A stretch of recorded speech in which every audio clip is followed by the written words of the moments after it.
गुणों के गान में बेवर्धमान महान जिन विचरे हमारे ध्यान में। समय सार परमागम की 49वीं गाथा चल रही है। इस गाथा के संदर्भ में कल अपन ने थोड़ी सी चर्चा की थी।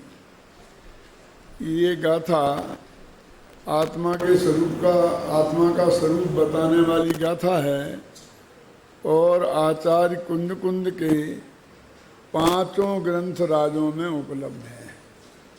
ऐसा बहुत कम होता है। ऐसा तो पाया जाता है कि एक गाथा अनेक आचार्यों के ग्रंथों में उपलब्ध हो जाए तो ये शंका खड़ी हो जाती है कि ये किसकी गाथा है। तो फिर हम विचार करते हैं कि पहले पुराने आचार्य हैं उनकी होगी, बाकी के लोगों ने उद्धृत की है। लेकिन ये आचार्य कुंद कुंद स्वयं के 5 ग्रंथों में, ये समय सार की 49वीं गाथा है, प्रवचन सार में 172वीं गाथा है, नियम सार में 46वीं गाथा है, पंचाष्टिकाय की 127वीं गाथा है और अष्टपाहुड़ में भाव पाहुड़ में 64वीं गाथा है। फिर इसके अलावा धवल में भी पाई जाती है। उसके अलावा भी हमारे और अनेक ग्रंथों में उद्धृत है। यानी ये जैन दर्शन की अत्यंत लोकप्रिय गाथा है। दूसरी इसके सबसे बड़ी विशेषता ये है कि आचार्य कुंद कुंद के परमागमों पर में से 3 ग्रंथों पर आचार्य अमृत चंद्र ने टीकाएं लिखी संस्कृत भाषा में। समय सार की टीका का नाम है आत्मख्याति, प्रवचन सार की टीका का नाम है तत्व प्रदीपिका और पंचाष्टिकाय की टीका का नाम है तात्पर्य वृत्ति, समय व्याख्या। ये 3 टीकाएं उन्होंने लिखी। आचार्य जयसेन ने इन 3 ग्रंथों पर टीकाएं लिखी, तीनों पर, लेकिन उन्होंने हर टीका का नाम तात्पर्य वृत्ति रखा। लेकिन इस गाथा का जो अर्थ है, एक आचार्य अलग करे दूसरा आचार्य अलग करे तो कदाचित हमें मतभेद की कल्पना हो सकती है, और हमारा बस चले तो हम उन आचार्यों को भी भिड़ा दें। वे नहीं भिड़ेंगे तो उनके नाम पर एक का पक्ष एक लेकर दूसरा आदमी दूसरे का पक्ष लेके हम भिड़ जाएंगे। लेकिन अमृतचंद्र ने स्वयं जब समय सार में इसका अर्थ किया तो अलग, और प्रवचन सार में किया तो अलग, और पंचाष्टिकाय में किया तो अलग। अब क्या करें? लड़ने लड़ाने वालों के तो मंसूबे रखे रह गए, लेकिन विचार के लिए गंभीर एक विषय मिल गया। समय इसके इनमें 9 विशेषण हैं। अरस, अरूप, अगंध, अव्यक्त, चेतना गुण से समृद्ध, अनिर्दिष्ट संस्थान और अलंग ग्रहण। अब इसमें 8 हैं, लेकिन इसमें मूल गाथा में ही स्पर्श शब्द छूट गया। क्योंकि जब अरूप है, अरस है, अगंध है, तो स्पर्श भी होना ही चाहिए ना जानते जी साहब। स्पर्श इंद्रिय के विषय से पकड़ में नहीं आती है, ये बात बताई जानी चाहिए थी ना, लेकिन जगह नहीं थी, क्या करे। पद्य में बहुत सकड़ा कोकरई होती है। गद्य एक खुला मैदान है, ख्याल में ना, लेकिन पद्य में बहुत सीमा होती है। तो कभी भर्ती के शब्द भरने पड़ते हैं जिनका कोई अर्थ नहीं होता है, और कभी बहुत महत्वपूर्ण शब्द छूट जाते हैं। गद्य में खुली आज़ादी है क्योंकि वहाँ पर कोई ऐसा प्रतिबंधन नहीं है। लेकिन फिर हमारे आचार्यों ने गद्य को कसौटी कहा। गद्यम कवीनाम निकसम वदंती। क्या अर्थ है इसका? कि गद्य कवियों की कसौटी है। क्या अर्थ अमृत भाई? कि पद्य में तो छंदानुरोध से ये शब्द छूट गया, ये लिख दिया, ये गलत लिख दिया, इसकी स्पेलिंग मिस्टेक हो गई, सारी गलतियां माफ हो जाती हैं, लेकिन गद्य की एक भी गलती माफ नहीं होती है। वाक्य का गठन बिल्कुल सुगठित होना चाहिए, कर्ता, कर्म, क्रिया, विशेषण कहाँ कैसे हो तुम दिन। इसलिए कहा गद्यम कवीनाम निकसम बदंती, गद्य कवियों की कसौटी है। ये टीकाएं सब गद्य में है। समय सार में अव्यक्त शब्द का ही, प्रवचन सार में अव्यक्त शब्द का अर्थ उन्होंने स्पर्श कर दिया, और समय सार में स्पर्श उन्होंने अपनी तरफ से लगा दिया और अव्यक्त के 4 अर्थ अलग कर दिए। एक ही आचार्य है ना, वो मान लिया कि छूट गया है, जगह नहीं थी इसलिए, और उसका उन्होंने उस पर 6 बोल लगा दिए। अब ये देखिए, इस गाथा में वैसे 9 विशेषण हैं आत्मा के, लेकिन वे 9 विशेषण अमृतचंद्र ने 9 को 42 बना दिया। अरस शब्द के 6 अर्थ किए, अरस में अरस शब्द के 6 अर्थ किए तो 6 हो गए। अरूप के 6 किए, अगंध के 6 किए, स्पर्श के 6 किए, अव्यक्त के 4 किए। ख्याल में है ना। और अलिंग ग्रहण का एक ही अर्थ किया, और प्रवचन सार में सबके एक एक अर्थ किए, और अलिंग ग्रहण के 20 अर्थ किए। इससे आप इसकी विविधता समझ सकते हैं। और अमृतचंद्र के आचार्य ऐसे आचार्य हैं कि टोडरमल जी ने तो उन्हें अध्यात्म के नाम पर जब याद किया तो कुंद कुंद को भूल गए और आत्मख्याति को याद किया, समय सार को भूल के। ख्याल में है ना। अब उनमें हम शंका तो कर नहीं सकते हैं कि कुंद कुंद नहीं था, इन्हें अपनी तरफ से जोड़ दिया है? तो अब ये गाथा में जो 42 अर्थ हैं, अब उनकी अपन को चर्चा करनी है। अपन को ऐसा माथे पर 3 सेल पड़ जाते हैं कि क्या करें, क्या होगा, कैसे होगा। यदि आप मुझे साथ दें मेरा, तो मैं 2-3 व्याख्यान में न केवल 42 अर्थ आपको बता दूंगा, लेकिन आपको याद करा दूंगा। ये मत समझना कि आपकी बुद्धि तीक्ष्ण तो आपको याद हो जाएंगे, नहीं नहीं। जो सबसे कम बुद्धि वाला अपने को समझता हो, मेरा साथ दे तो मैं उसे याद करा दूंगा, और वो याद करके बोल देगा इस तरकीब से। क्या समझ में? क्यों ऐसा क्यों है? क्योंकि आचार्य अमृतचंद्र की एक खास विशेषता वे सभी की होती है कि हर चीज में वो एक सिस्टम डालते हैं, बिल्कुल एक व्यवस्थित भाषा देते हैं, एक एक कोमा फुल स्टॉप व्यवस्थित देते हैं, और आगे फिर उसी के हिसाब से सब कहते हैं। तो हम 6 अर्थ जो अरस के हैं, यदि उनको हम समझ लें और याद हो जाएं, जो अभी हो जाएंगे अभी, बस अरूप के भी वैसे ही हैं, अगंध के भी वैसे ही हैं, बस वो भाषा में भाषा बनानी आपको आनी चाहिए भाई साहब। ख्याल में है ना। ये जो माताएं बहनें हैं ना, जिन्हें आप बिना पढ़ी लिखी माताएं बहनें थी, आज की माताओं बहनों को तो नहीं कह सकता हूं मैं, लेकिन जो थी ना, हमारे घर में 4-6 चीजें थीं। 2-3 तरह की दालें और 2-3 तरह के अनाज और चावल, बस खत्म। इतनी सामग्री थी ना। सब्जियां तो पहले मिलती ही नहीं थी। अब इनमें पलट पलट के 50 तरह के पकवान बना देती। क्यों? वह एक दिन भी रिपीट नहीं। और बढ़िया मजा आ जाता कि नहीं आ जाता? ये बिना पढ़ी लिखी माता है, एक सिस्टम था उसका।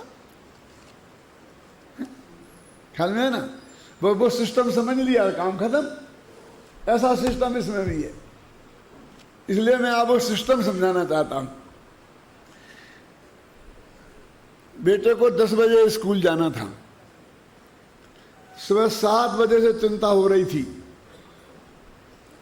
पापा अपना काम कर रहे थे, वो 7 बजे, पापा कितने बज गए? क्यों? स्कूल जाना है 10 बजे, अभी तो 7 ही बजे हैं, कोई बात नहीं। फिर आधा घंटे बाद है, पापा कितने बज गए? पापा कितने बज गए? ना पापा को कुछ काम करने देता और ना निश्चिंताई से खुद भी काम कर पाता। और पापा बार बार बताते इतने बज गए, 9 बज गए, 9:30 बज गए, कि बैठ बेटा यहाँ, तेरी और मेरी दोनों की समस्या हल करता हूँ। ये है ना घड़ी, ये 2 कांटे हैं इसमें, एक छोटा एक बड़ा। बड़ा कांटा घंटों का है, छोटा कांटा मिनटों का है। ये मिनटों में समझाई जा सकती है ना घड़ी, देखना। और उनने एक दफा समझा दी, अब बेटा जब भी तेरे को विकल्प आए तुम घड़ी देख लिया करना, मेरी छुट्टी। समझ गए ना? इसलिए मैं आपको घड़ी देखना सिखा देना चाहता हूं। क्या है? ना तुम्हारी परेशानी ना हमारी परेशानी। एक उन्होंने सिस्टम किया, अरस के उन्होंने 6 अर्थ किए। देखो, तो मैं आपसे बात कर रहा था कि इन्होंने इतने अर्थ इस गाथा के किए हैं। पढ़ते हैं अपन, आपका पेज नंबर 99 है। इन 99 पेज में से 99 के चक्कर में से निकल जाओगे। पुद्गल द्रव्य से भिन्न होने के कारण जीव में रस गुण नहीं है, अतः जीव अरस है। क्योंकि रस गुण पुद्गल का है और आत्मा में रस गुण है नहीं। रस गुण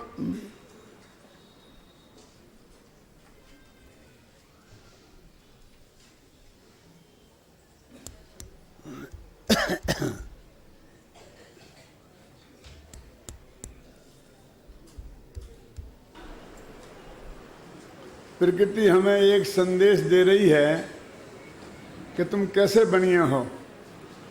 बनिया किसी को कुछ भी लाखों करोड़ों रुपया क्यों ना दे दें, लेकिन कमाने की विधि थोड़ी बताते हैं। वो तो हमारा बिजनेस सीक्रेट है। हाँ, तुम क्यों बिजनेस सीक्रेट बता रहे हो? एकदम 42 बोल, फटाफट बोल दो, कहेंगे ओह कितना बड़ा विद्वान है। क्यों? और सबको याद करा दोगे तो तुम्हारी क्या महिमा होएगी? तो प्रकृति कह रही है कि मैं अपना सीक्रेट नहीं खोलूं। एन मौके पर उसने स्विच बंद कर दिया कि रहने।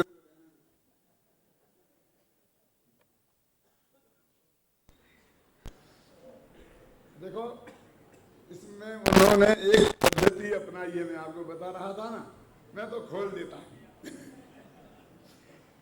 कि ये पुद्गल का गुण है, तो ये जीव पुद्गल द्रव्य से भिन्न है, इसलिए रस गुण से भिन्न हो गया, इसलिए ये अरस है। रस नहीं रहा इसमें। फिर दूसरा बोल है पुद्गल द्रव्य के गुणों से भिन्न है, इसलिए ये जीव में नहीं रहा रस। रस पुद्गल द्रव्य का गुण है रस। तो पहला हो गया पुद्गल द्रव्य से भिन्न होने से अरस है, और दूसरा हो गया पुद्गल द्रव्य के गुणों से भिन्न होने से अरस है। अब समझ गए ना? अब अरूप पे भी ऐसे लगा लेना, अगंध पे भी ऐसे लगाना। आप समझ गए? हो जाएंगे याद के नहीं हो जाएंगे? अब तीसरी वो कहते हैं कि ये आत्मा द्रव्य इंद्रियां चूंकि पुद्गल की बनी हुई हैं, वे जीव नहीं है। वही द्रव्य इंद्रियों के माध्यम से रस को चखता है। तो जिन इंद्रियों के माध्यम से रस को चखता है उन इंद्रियों से जुदा है, इसलिए रस है। यानी ये द्रव्य इंद्रियों के माध्यम से रस को नहीं चखता है। समझे ना? तीसरा बोल है, देखो लिखा ना, परमार्थ से जीव पुद्गल द्रव्य का स्वामी भी नहीं है, इसलिए वह द्रव्य इंद्रियों के माध्यम से रस नहीं चखता। पहले क्या कहा था? ये पुद्गल द्रव्य नहीं है।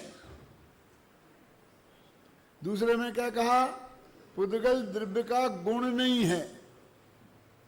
और तीसरे में कहा पुद्गल द्रव्य का स्वामी नहीं है।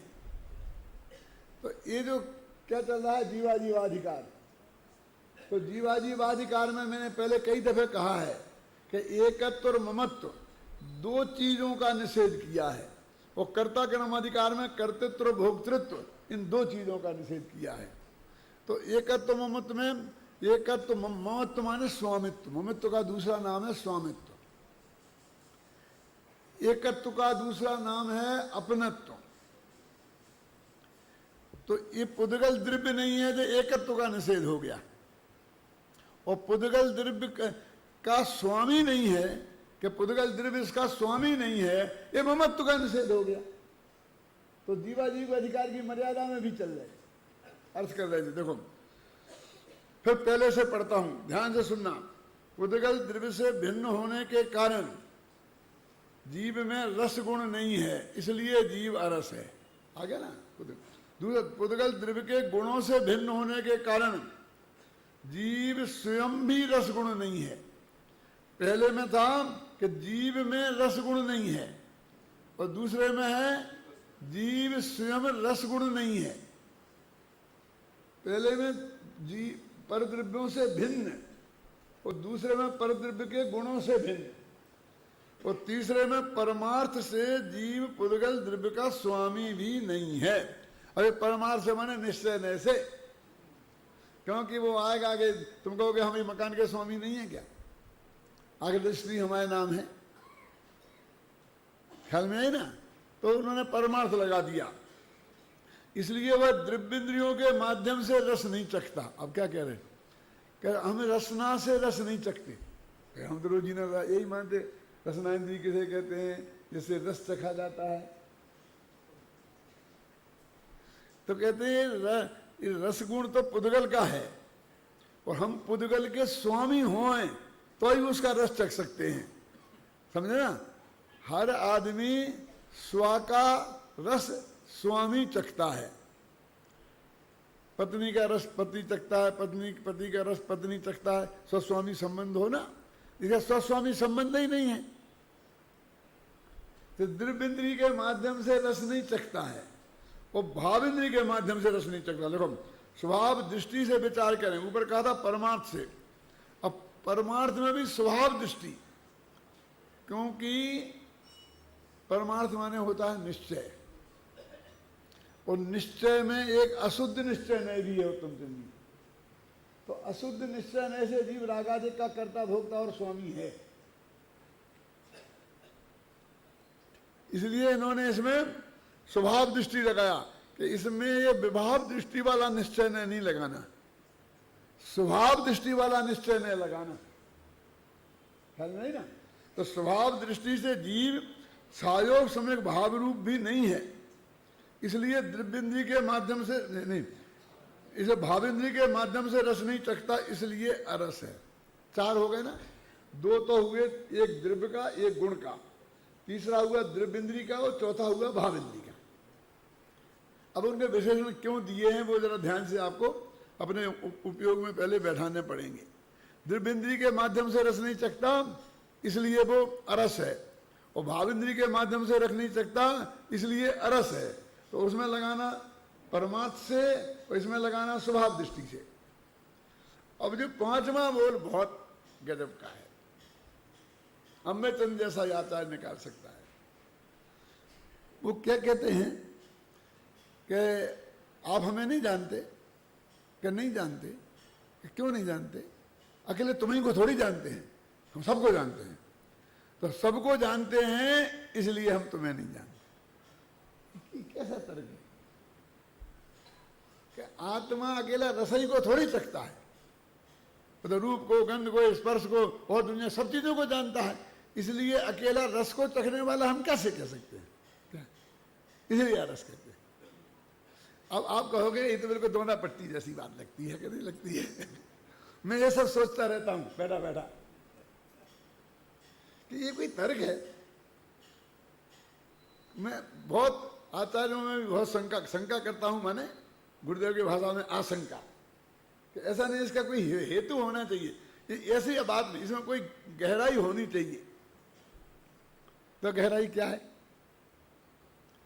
कि आप आए कि पंडित जी मेरे ठहराने की बढ़िया व्यवस्था कर दो। मैंने कहा भैया बसंत भाई देख रहे हैं, जगदीश भाई देख रहे हैं, आप उनसे करो। आप मुझे जानते नहीं हैं क्या? आप मुझे जानते नहीं हैं, इतने बड़े आदमी बन गए कि नहीं आपको नहीं जानते, ये बात कहाँ है? हम तो सबको जानते हैं, जितने 1000 लोग आए हैं ना हम सबको जानते हैं। इसका मतलब ये है कि जानते तो हैं, लेकिन जानने से ऐसा अधिकार नहीं बन जाता है कि मैं तुम्हारे लिए कोई व्यवस्था करूं और दूसरे से हस्तक्षेप करूं दूसरे के काम में। अब आप समझिए ना। तो वो कहते हैं रस को जानता नहीं है क्या आत्मा? इतना तो मानो कि ये क्या एक संबंध, वो जो वहां पर जाके ले जाते हैं ना, फिर सस्वामी संबंध नहीं है तो गे गायक तो है ना, तुम जानते तो हैं। रस को आत्मा जानता तो है, तो पहले तो दिव्य इंद्री के माध्यम से नहीं जानता, बाह्य इंद्री के माध्यम से नहीं जानता। तो नहीं जानने में लगाए थे माध्यम, नहीं सही दिव्य इंद्री मतलब जानता तो है कि नहीं, कि जानता ही नहीं है? कि जानता है तो सबको ही जानता है, क्या रसोई को थोड़ी जानता है एक। तो यदि हम उसको सरस कहेंगे रस को जानने के कारण, तो फिर स्वरूप भी कहना पड़ेगा, फिर तो सब मय कहना पड़ेगा, फिर आत्मा अनंत ज्ञेयोमय हो जाएगा, क्योंकि जिन जिन को जानेगा उन उनमय हो जाना चाहिए। रस को जानने से सरस हो जाएगा, ख्याल में आए ना? तो रूप को जानने से स्वरूप हो जाएगा, तो अनंत ज्ञेय हैं, तो पुद्गल को जानने से पुद्गल हो जाएगा। अब मैं कहना नहीं चाहता हूं, फिर मलमूत्र को जानने से मलमूत्र हो जाएगा। समझ में आई ना? जानने से उस रूप हो जाता है, ये तुमने कहां का न्याय निकाला बसंत भाई? है ना इसमें कुछ विशेषता? अब एक उन्होंने एक स्टाइल निकाली, अब वे सब चारों पे इसको घटित कर देंगे, लेकिन कंजूसी नहीं करेंगे, बराबर ऐसी भाषा में घटित करते जाएंगे। वे ऐसा नहीं कहेंगे कि बाकी के तुम लगा लेना, मैंने एक समझा दिया है, बाकी के तुम समझ लेना। उनने कोई कंजूसी नहीं की इसमें, बराबर सब पर ऐसे ही उसी भाषा में घटित करते चले गए। याद रखना भी आसान है, टीका लिखना भी सरल है। एक पंक्ति का अर्थ हमने लिख लिया, अरस का अर्थ हमने सही लिख लिया, तो बस फिर हम मान लो कह देंगे अपने क्लर्क से कि भैया तुम ऐसी ही सब पे 5 का लिख दे और टीका हो जाएगी। क्यों? कभी मैं ही टीकाकार हो जाऊंगा ना, कि लिख देगा वो। क्यों? कि उसमें इतनी अकल होगी तो लिख सकता है, क्योंकि मूल चीज तो आ गई है, वो विधि तो आ गई है, लेकिन उसको एक एक शब्द पर ध्यान देना पड़ेगा। इसमें इतने में क्या फर्क पड़ता है, ऐसा हो गया तो क्या फर्क पड़ता है, ऐसा नहीं चलेगा। एक वाक्य के गठन में, एक एक वाक्य के गठन में उसको ध्यान देना पड़ेगा। और अमृतचंद्र ने वाक्यों के गठन में रिपीटिशन में दोष नहीं समझा। यदि दो चीजें एक सी हैं तो बिल्कुल एक सी ही वाक्यावली रखी है। हमको लगता है बार बार ऐसे ऐसे ऐसे कैसे कहें, बार बार ऐसे ऐसे कैसे कहें, बार बार ऐसे कैसे कैसे कहें। कल एक भाई मेरे आगे बताते थे कि एक आदमी कहते थे कि वो क्या है, पंडित होमचंद के पास है क्या, सब रटा रटाया माल है, वही व्याख्यान 10 साल पहले सुन लो, वही आज सुन लो, वही 10 साल बाद सुन लो। हमने लिया वो अहिंसा का व्याख्यान। मैं कहूँ ये क्वालिटी है कि डिसक्वालिटी? बोलो क्यों?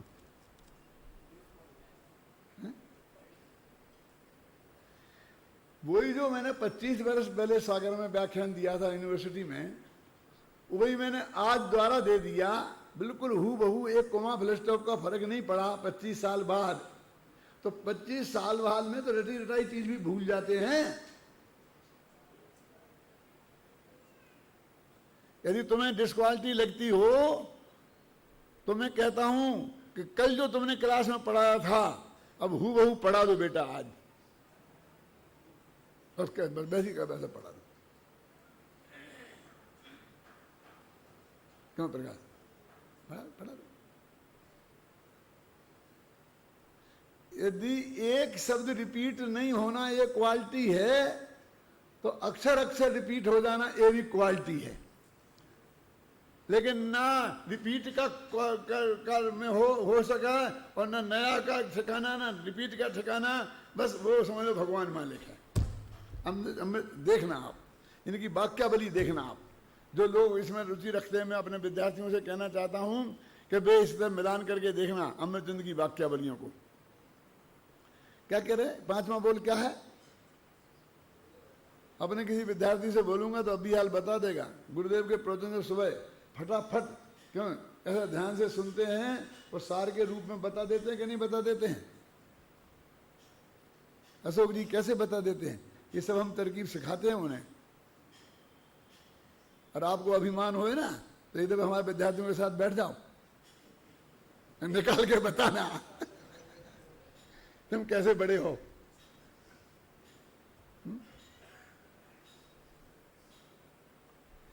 क्यों आध घंटा गुरुदेव का प्रवचन सुना और उसमें 5 मिनट में एक एक वाक्य आपको ऐसा अंदर से नहीं लगता है कि आपने सुना था तो बिल्कुल बराबर जो बात कही है, क्यों तुम जी वो ही इन्होंने बता के सुनाई है।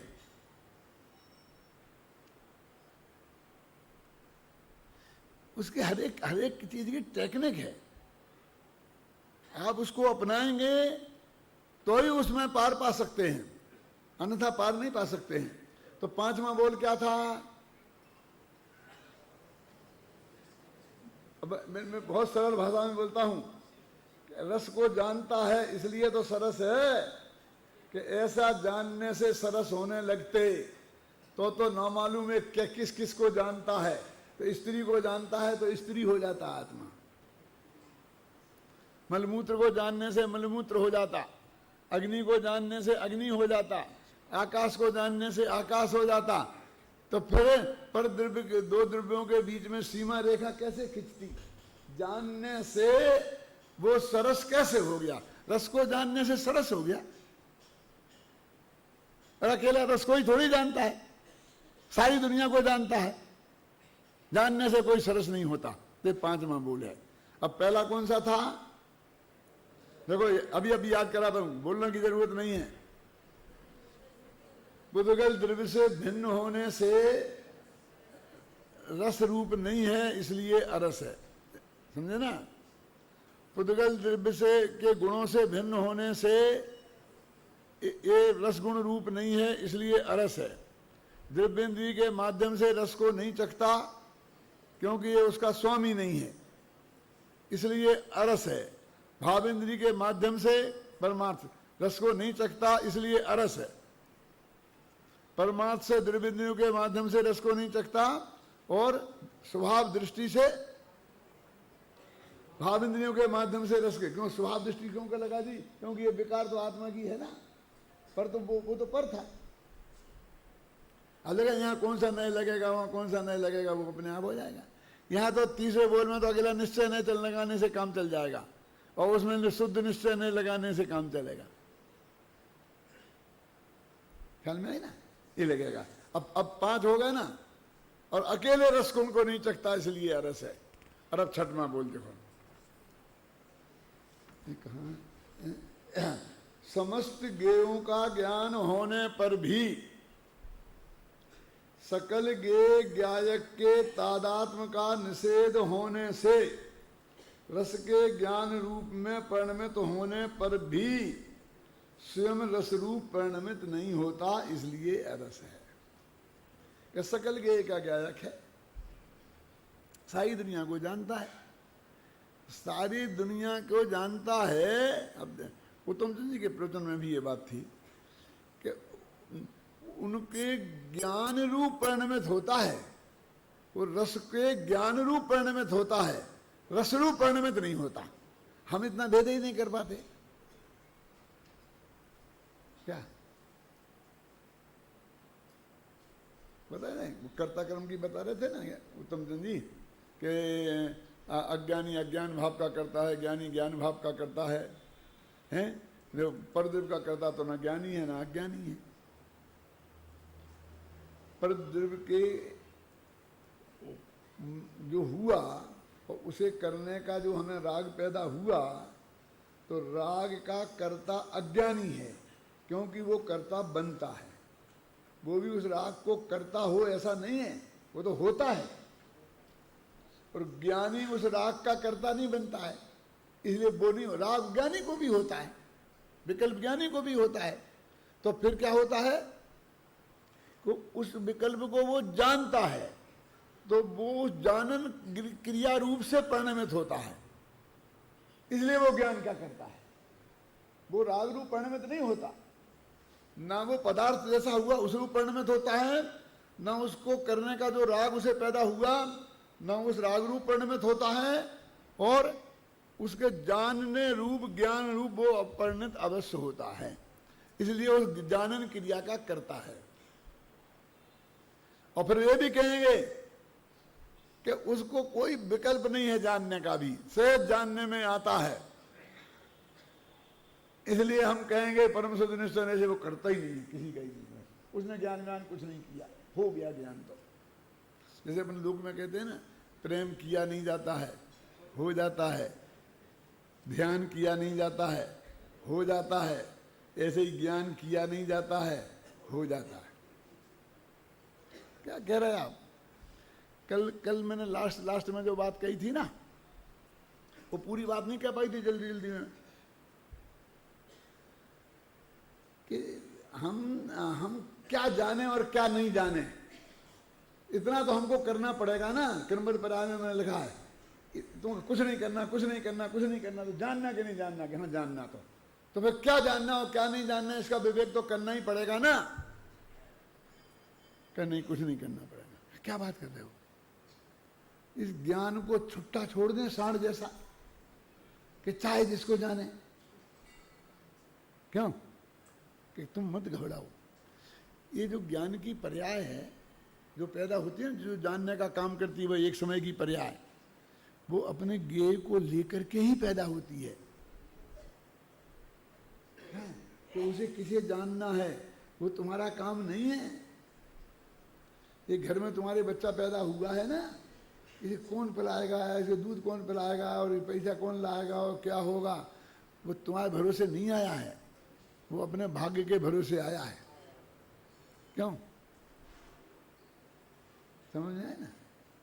जिस माता के स्तनों में दूध का पानी तक का कहीं दूर तक का दिखाई नहीं देता था, उस माता के स्तनों में दूध आ गया है, तो वो बच्चा अपने साथ लाया है, कि माँ ने नहीं पिलाया है उसे, माँ ने पैदा नहीं किया है उसके लिए, है तो कर ले पहले, चादर कर ले, पहले कर लेती, थोड़ा दूध ले आती।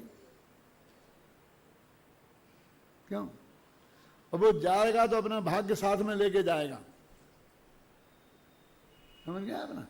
एक आदमी खिसकता जाता है ना अपने परिवार में से, शिकरचंद जी, तो इतने शेयर के भाव गिर गए, इतना चला गया। कह रहे चला नहीं गया, वो गया है, उसके भाग का जो था वो खिसक गया। समझ गए ना?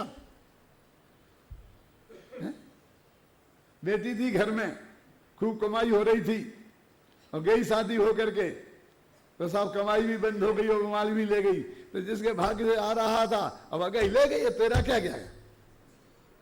ऐसे ही ज्ञान की पर्याय अपना ज्ञेय को साथ में लेके आती है, और तू उसमें दुनिया में किसी ताकत में उसे चेंज करने की ताकत नहीं है।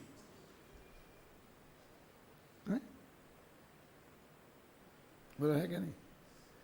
जब मैं यहां आया था ना इंदौर से, तो गोदका जी मेरे रोजाना प्रवचन में बैठते थे। ये सन 67 की बात है। एक दिन मैंने गोदका जी से कहा, प्रवचन में ही सब लोग बैठे थे, कहा गोदका जी ये हॉल आपका है कि मेरा?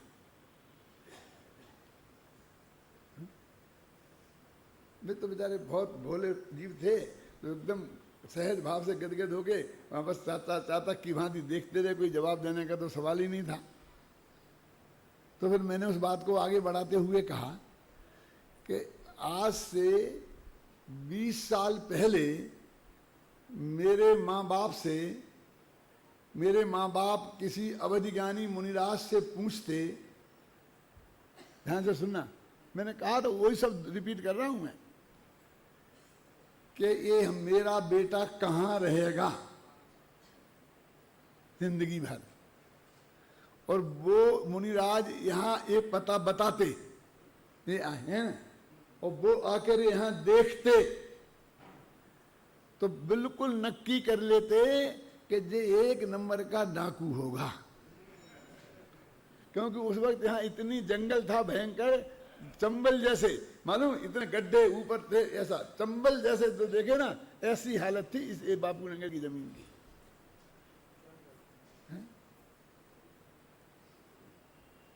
वो यही नक्की करते, लेकिन ये पता उन्हें नहीं था कि ये सन 48 में यहाँ कांग्रेस का अधिवेशन होगा। और 47 में जिसने भारत को आज़ादी दिलाई थी, वो 48 की कांग्रेस की क्या पोजीशन होगी। हम विद्यालय में पढ़ते थे, हमारे गुरुजी आए थे यहाँ, तो ये बापू नगर से लेकर गांधी नगर, बजाज नगर, तिलक नगर, आगे तक मालवीय नगर, ये है ना तुम जहाँ से तुम रहे वहाँ, ये सारा एरिया वैसा जंगल था। तो यहाँ इतने आदमी आएंगे कि सारे एरिया को समतल उस वक्त किया गया। उस जमाने में कहते 50 लाख से ज्यादा रुपया लगे थे समतल करने में। और उन नेताओं के नाम पर नगर बसाए गए थे, गांधी नगर, नेहरू नगर, बजाज नगर, समझे ना, मालवीय नगर, ये सब नेता थे उस वक्त के बड़े बड़े। ये जो नगर ये नाम रखे ना ऐसे, वो उस वक्त रखे गए थे। और फिर बाद में 54 रुपया बरक गज जबरदस्ती लोगों के गले में बांधी है जमीन, क्योंकि वो 50 लाख रुपया तो निकल आने। रतनलाल जी सुनाते थे कि उनके वो जमीन है कि 54 के बाद तुमको इतनी लेनी पड़ेगी। राजस्थान के उद्योगपति कलकत्ते में हैं, उनको बिरला जी को इतनी लेनी ही पड़ेगी। वो बिरला ऑडिटोरियम बन गया ना, वो सारा अपना बिरला जी को थमा दिया, 1-2 लाख रुपया लेकर के, बस खत्म। ऐसी बांटी थी। और ये उसे नगर बस गए, कोई मकान नहीं बना, बनते बनते आवाज जयपुर का सर्वश्रेष्ठ। अब यहाँ पर 70,000 रुपया बरक गज में भी आपको 1 गज जमीन नहीं मिलेगी। 1 लाख रुपए का बरक गज का भाव हो गया। क्यों? तो मैंने गोदका जी से क्या कहा कि मेरा क्यों है, क्योंकि ये तो वो अवधिज्ञानी मुनिराज भगवान महावीर जब से ही जानते थे कि मैं यहाँ आकर के बैठ के कुछ लोगों को इकट्ठा करके कुछ समझाऊंगा, सुनाऊंगा, बोलूंगा। क्यों? वे सुनेंगे मेरी बात, तो समझेंगे डाकुओं का नेता होगा तो सभी डाकू बैठ के सुनेंगे। क्यों? और मैंने कहा तुम्हारा इसलिए नहीं है कि तुम बनाने के निमित्त मात्र हो। अब भाग जाओगे अमेरिका और यहां में चक्कर काटते रहोगे, आओगे कभी कभी हैं तो नीचे बैठ करके सुन लोगे, और मैं रहूंगा इसमें निरंतर। क्यों? किसका है? जैसे तीर्थंकर का जन्म होता है, घबराना नहीं, मैं अपने को तीर्थंकर नहीं मानता हूं, इस बीमारी से बहुत दूर हूं। सिर्फ उदाहरण दे रहा हूं। तो वो भगवान महावीर ने चिंता की होगी कि पहले मैं सारी व्यवस्था करूंगा। क्यों? नहीं जाऊंगा मैं कहां जन्म लूंगा। उनके आने के पहले सारी व्यवस्था हो गई कि नहीं? तो मेरे आने का जब काल पका उसके पहले सब तैयार है, एकदम अप टू डेट एकदम। क्यों?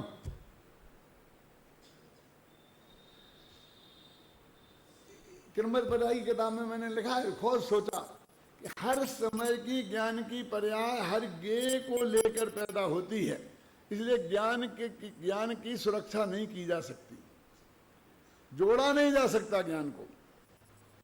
ये ज्ञान जो तुमने इतना पढ़ के रटा है ना, इसलिए इतना ज्ञान इकट्ठा हो गया तुम्हें इस पर्याय में, धोखे में मत रहना। ये वर्तमान पर्याय की योग्यता है, उसके कारण इतना ज्ञान आपको है। पुराने रट के तुमने किया, इसके कारण नहीं है दादा। जो गई जितने आई हो अब बर्बाद ही होती जाएगी।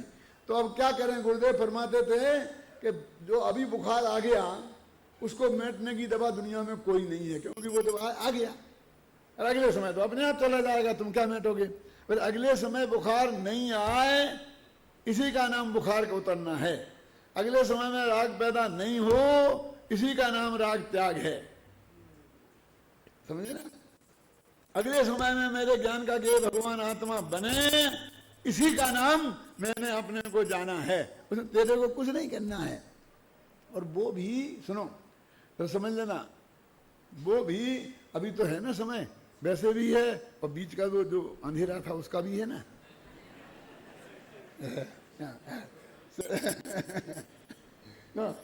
इसको पूरा हो जाने देना भैया शांति से। कि वो जो ज्ञान की पर्याय है उसका वो गे भगवान आत्मा जिस समय गे बनना होगा नक्की वही पर्याय का वो गे बनेगा। तेरे को तू एक समय पहले नहीं बना सकता गे, एक समय बाद नहीं बना सकता, तो वो तो नक्की है, नक्की है। तो फिर मैं क्या करूंगा? यही तो मैं कहता हूं कि तू कुछ समझ कर भले आदमी, जैन धर्म करने का नाम नहीं है, नहीं करने का नाम है। तो ये फिर करण लब्धि के परिणाम पे वो ऐसा करे, फिर ऐसा करे, इसकी विशुद्धि करे, इसकी सेवती करे, इसकी क्या क्या करते, संक्रमण करे, उसका विक्रमण करे, बहुत करते हैं ना हमारे प्रकाश जी। क्या ये सब होता है, करता वर्ता कुछ नहीं है। ये सब तो कर्म में कैसी कैसी प्रक्रिया होती है उसका वर्णन है भाई साहब। वो आत्मा कुछ नहीं, तो वो क्या है कि वो जो अंतर मुहूर्त में कर्ण लब्धि में असंख्य समय का काल है ना, वो एक एक समय की अनंतर पूर्ववर्ती पर्याय का नाश और अनंतर उत्तरवर्ती पर्याय का उत्पाद, ऐसा क्रम है वो अनुभूति के पहले का। इतना कि जब सम्मादर्शन होगा तो कर्ण लब्धि के अंतिम के परिणाम का अभाव करके पैदा होगा, फिर वो अंतिम के समय का जो परिणाम है वो एक समय के पहले का अभाव करके पैदा होगा, फिर वो एक समय के पहले का, ऐसे होते होते होते प्रायोग लब्धि और देशना लब्धि के ऐसे क्रमों का एक अनंत बड़ा लंबा सिलसिला है। और वो ऑटोमेटिक होता है, उसका नाम है विधि, उसका नाम है प्रक्रिया, और उसी को बोलते हैं पुरुषार्थ नाम का समवाय। वो भी होता है, किया नहीं जाता, उसे जाना जा सकता है। क्या जाना जा सकता है? देखो कि यहां से हमने एक तीर छोड़ा, मिसाइल से छोड़ते का नहीं, तो वो कहां जाकर के उस विमान में लगेगी और विमान को गिरा देगी। तो विमान यहां से इधर को जा रहा है, हमने यहां छोड़ा, कितने काल में वो यहां आएगा, हमारा कितने काल में वहां पहुंचेगा, ये सब गणित का जो हिसाब है ना, तो वो जाकर के ठीक उसमें जाकर के वो लगता है। तो अनंत पूर्ववर्ती पर्यायों का सिलसिला इसमें भी है। कौन से? वो बाण में जाने में और उस विमान के आने में भी है, और दोनों का एक समय एक स्थान ऐसा नक्की है। ऐसा उस सम्यक दर्शन की पर्याय के प्रकट होने का भी असंख्य समय की पर्यायों के पहले से ऐसा अनंत पूर्ववर्ती पर्यायों का सिलसिला है। तो हम उससे जान सकते हैं, जैसे वो जान सकता है ना कि ये विमान इतनी देर में यहाँ पहुंचेगा, इसलिए विमान होता है यहाँ, और जब वो बटन दबाता है तो निशाना साधता है यहाँ, तो वो विमान में लगता है, वहां साधे तो निकल जाएगा। तो बीच में वो मुड़ नहीं सकता, और मुड़ जाए तो वो निशाना बेकार हो जाएगा ना, तो वो मुड़ेगा ही नहीं। तो ऐसी वो पर्यायों का सिलसिला कभी मुड़ेगा ही नहीं। तभी तो केवल ज्ञान से जाना जा सकता है, तभी तो जाना जा सकता है कि ऐसा होगा भविष्य में। वो अवैध ज्ञानी भी जान सकता है, सर्वोपम ज्ञानी भी जान सकता है निमित्त ज्ञान से, क्योंकि वो अभी उसकी नोक दिखाई दे रही है। मैं अभय कुमार जी से कई दफे कहता था कि अभय कुमार जी ये नक्की करो कि तुम्हें पहुंचना कहाँ है, फिर एक एक समय पहले की अनंतर पूर्ववर्ती पर्यायों का विचार करो। तो आपका जो सुई की नोक है उपयोग की, क्या उसी दिशा तरफ है कि वो नोक तो इधर को है, और हम सोच रहे हैं यहां पहुंचना है, कैसे पहुंचेगा? वो कलकत्ते वाली गाड़ी में बैठ गए बंबई कैसे पहुंचोगे? समझ में आई ना? तो ये दिशा हमारे उस उपयोग की दिशा से हम कहां पहुंचेंगे इसका ख्याल में आ जाता है। कहते हैं ना ये भविष्य का नारकी है, ये भविष्य का देव है। कल कौन बता रहा था, क्लास में बता आई थी ना, मैंने कहा वो बताई, आपकी मिसेज बता रही थी ना, समझ ना, तीन लोग वाले में वो है कि वो क्यों ये भविष्य का नारकी हो सकता, अभी का नारकी नहीं है। तो कैसे बता दिया वो है ना निगम ने कि नारकी है, क्यों भविष्य में नरक में जाएगा, क्योंकि उसके पर्यायों का जो सिलसिला है वो ऐसा है कि जो नरक गति को बांधेगा और नरक की तरफ है, उसका मुख उधर है, और इसकी देव गति का मुख है। तब तो उनने ये नक्की किया ना, किसने किया है? उसको नारकी किसने कहा? भगवान ने कहा। शिव ज्ञानियों ने भी कहा ना, तो शिव ज्ञानियों के ज्ञान में भी वो बात आई ना। हम जान सकते हैं कि हमारे परिणाम की, हमारी वृत्ति की, हमारी प्रवृत्ति की दिशा क्या है, और उसी दिशा में यदि वो प्रवृत्ति निरंतर बनी रही तो ये कहाँ पहुँचती है उसका अंदाजा हमें लग सकता है। तो मेरे कहने का मतलब है, एक दफे आप अमृतचंद्र की शैली का अध्ययन करें तो फिर अमृतचंद्र का अर्थ करना बहुत आसान है। मालूम, ये आज के लेटेस्ट जो विज्ञान है ना, उसमें मालूम क्या पूछते हैं, आपने कुंद कुंद पढ़ा, ऐसा पूछते हैं। भाषा ऐसी होती है, समय सार पढ़ा नहीं बोलते। अमृतचंद्र पढ़ा, स्कूल ऑफ नॉलेज जिसे बोलते हैं वो आजकल, स्कूल ऑफ नॉलेज। अमृतचंद्र पढ़ा का मतलब क्या होता है? आत्मख्याति पढ़ा नहीं होता है। अमृतचंद्र यदि किसी ग्रंथ की टीका लिखेंगे तो वे कैसे लिखेंगे ये जानना, उसका नाम है अमृतचंद्र को पढ़ना। समझ ये आपने देखे होंगे टीवी पे, 2 मिनट में खत्म करता हूँ, घबराओ नहीं। टीवी पे कार्यक्रम देखे होंगे ना, तो वे आते हैं मजाकिया लोग, तो वे कहते देखो एक लड़की है ऊपर खड़ी है और वो कहती है तुम यदि मेरी बात नहीं मानोगे तो मैं कूद के यहाँ गिर जाऊंगी।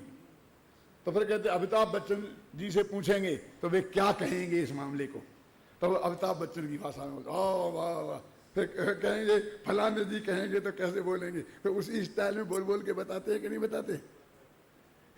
तो वे साधारण लोग तो होते नहीं है, यानी उन्होंने अमिताभ की बोलने की स्टाइल की स्टडी की है बहुत गहराई से, और इस परिस्थिति में वो क्या बोलेंगे।